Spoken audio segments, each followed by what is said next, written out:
നിയന്ത്രണം വിട്ട വാൻ ബസ്സിലിടിക്കുകയായിരുന്നു. അപകടത്തിന്റെ CCTV ദൃശ്യങ്ങളും പുറത്ത്.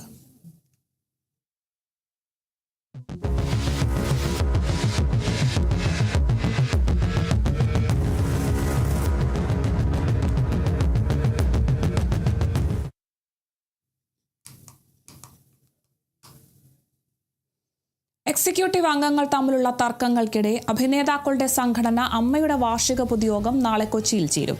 നിലവിലെ എക്സിക്യൂട്ടീവ് കമ്മിറ്റി പിരിച്ചുവിട്ട് പുതിയ നേതൃത്വത്തെ തിരഞ്ഞെടുക്കണമെന്നാണ് എക്സിക്യൂട്ടീവിലെ ഒരു വിഭാഗത്തിന്റെ നിലപാട്. എക്സിക്യൂട്ടീവ് അംഗങ്ങളായ ലക്ഷ്മിപ്രിയ, ടിനി ടോം, അൻസിബ ഹസൻ എന്നിവർ തമ്മിലുള്ള തർക്കം നാളെ യോഗത്തിൽ ചർച്ചയാകും. എക്സിക്യൂട്ടീവ് അംഗങ്ങൾക്കെതിരെ പരാതി നൽകിയ അൻസിബ ഹസനെതിരെ നടപടിയെടുക്കുമോ എന്നതും നാളെ തീരുമാനിക്കും. മാധ്യമങ്ങളിലൂടെയും സമൂഹ മാധ്യമങ്ങളിലൂടെയും സംഘടനയ്ക്കെതിരെ നിരന്തരം പരസ്യ പ്രസ്താവനകൾ നടത്തി അമ്മയെ തകർക്കാൻ ശ്രമിച്ചെന്നാരോപിച്ച് അൻസിബയ്ക്ക് കാരണം കാണിക്കൽ നോട്ടീസും നൽകിയിരുന്നു. ഈ നോട്ടീസിന് അൻസിബ ഇതുവരെ മറുപടി നൽകിയിട്ടില്ല എന്നതും നാളത്തെ യോഗത്തിൽ ചർച്ചയാകും.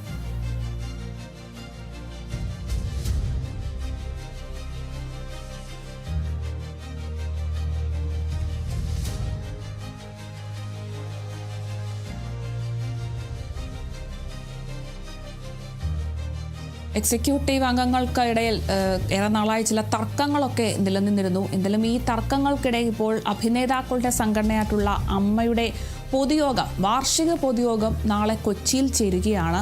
ഈ തർക്കങ്ങളൊക്കെ നിലനിൽക്കുന്ന സാഹചര്യത്തിലാണ് ഇത്തരത്തിൽ അമ്മയുടെ വാർഷിക പൊതുയോഗം ചേരുന്നു എന്നൊരു പ്രത്യേകത കൂടിയുണ്ട്. നിലവിലെ എക്സിക്യൂട്ടീവ് കമ്മിറ്റി പിരിച്ചുവിട്ട് പുതിയ നേതൃത്വത്തെ തിരഞ്ഞെടുക്കണമെന്നാണ് എക്സിക്യൂട്ടീവിലെ ഒരു വിഭാഗത്തിന്റെ നിലപാട്. എന്തായാലും നിലവിൽ ഉയർന്നു വരുന്ന തർക്കങ്ങളുമായി ബന്ധപ്പെട്ട് വലിയ വിമർശനങ്ങളാണ് ഈ ഒരു അമ്മ സംഘടനയിൽ ഉണ്ടായിട്ടുള്ളത്. അതിൽ പുതിയ നേതൃത്വം വേണമെന്നൊരു വാദം കൂടി ഒരു വിഭാഗം ഉന്നയിക്കുന്നുണ്ട്. എന്തായാലും ഇതുമായി ബന്ധപ്പെട്ടൊക്കെയുള്ള ചർച്ചകളൊക്കെ ഈ ഒരു യോഗത്തിൽ ചർച്ച ചെയ്യാനാണ് ഏറ്റവും കൂടുതൽ സാധ്യത. അതുപോലെ തന്നെ എക്സിക്യൂട്ടീവ് അംഗങ്ങളായിട്ടുള്ള ലക്ഷ്മിപ്രിയ, ടിനി ടോം, അൻസിബ ഹസൻ എന്നിവർ തമ്മിലുള്ള തർക്കവുമൊക്കെ നാളെ യോഗത്തിൽ ചർച്ചയാവുകയാണ്. എക്സിക്യൂട്ടീവ് അംഗങ്ങൾക്കെതിരെ പരാതി നൽകിയ അൻസിബ ഹസനെതിരെ നടപടിയെടുക്കുമോ എന്നതുമൊക്കെ നാളെ തീരുമാനിക്കും. സംഘടനയ്ക്കെതിരെയുമൊക്കെ അൻസിബ ഹസൻ മാധ്യമങ്ങൾക്ക് മുന്നിൽ നിന്ന് സംസാരിക്കുന്നതൊക്കെ വലിയ ചർച്ചാ വിഷയമായിട്ടുണ്ടായിരുന്നു. എന്തായാലും ഇതും ഈ ഒരു യോഗത്തിൽ ചർച്ച ചെയ്യാനാണ് സാധ്യതയുള്ളത്. അൻസിബ ഹസനും ടിനി ടോം, ലക്ഷ്മിപ്രിയ എന്നിവർ തമ്മിലുള്ള തർക്കമാണ് പ്രധാനമായും നാളത്തെ ചർച്ചയിൽ യോഗം ഏറ്റവും കൂടുതൽ പ്രാധാന്യം കൊടുക്കുന്നത്. എക്സിക്യൂട്ടീവ് അംഗങ്ങൾക്കെതിരെ പരാതി നൽകിയ അൻസിബ ഹസനെതിരെ നടപടിയെടുക്കുമോ എന്നതും ഒരു ചോദ്യം തന്നെയാണ്. അതും നാളത്തെ യോഗത്തിൽ തന്നെ തീരുമാനിക്കും.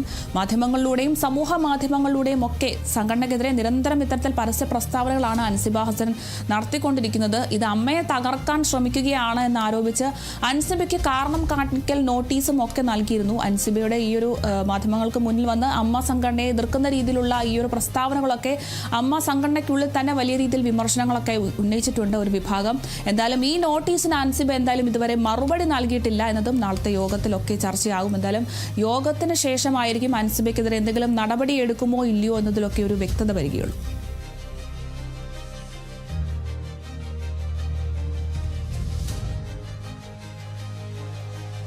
സംസ്ഥാനത്ത് മഴ ശക്തമാകുന്നു. വരും ദിവസങ്ങളിൽ കാലവർഷം കനക്കുമെന്ന് കേന്ദ്ര കാലാവസ്ഥാ വകുപ്പ്.